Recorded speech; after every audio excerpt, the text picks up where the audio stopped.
వర్షం కోసం చిత్తూరు జిల్లా శాంతిపురం మండలంలో 7 గ్రామాల ప్రజలు వింత ఆచారం పాటించారు.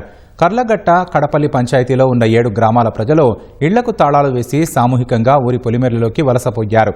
రోజంతా అక్కడే ఉన్నారు. సాంస్కృతిక కార్యక్రమాలు నిర్వహించారు. వర్షం కురవాలంటూ గ్రామదేవతలకు పొంగలి పెట్టి సాయంత్రం 6 గంటలకు ఇళ్లకు చేరుకున్నారు.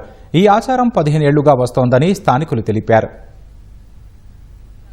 కడపల్లి పంచాయతీ పరిధి వలస దేవర జరుపుకుంటా ఉన్నాము. మేము వలస వచ్చినాము.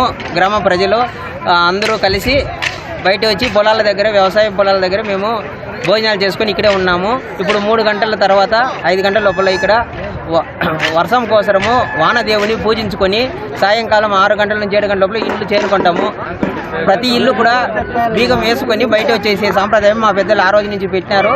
కాబట్టి ఈ రోజుకు మేము అదే కొనసాగిస్తూ మేమందరము కలిసిమెలిసి జీవనం సాగిస్తున్నాము. రైతు కుటుంబాల్లో బాగుండాలని వానదేవుని కోరుకుంటూ ఉన్నాము. 15 ఏళ్ళకు ఒక రోజు మునప్పిని దావరు చేస్తాము. పద్ధతి ప్రకారము మెట్టు కట్టడానికి, సంగటి కట్టడానికి, పరక కట్టడానికి అన్నీ ఎత్తుకొని వలస వస్తాము. ఇక్కడ ఈ చెరువులో వచ్చి చేసుకొని శక్తి పూజ చేసి సాయంత్రము 6 గంటలకు ఇంటికి వెళ్ళిపోతాము.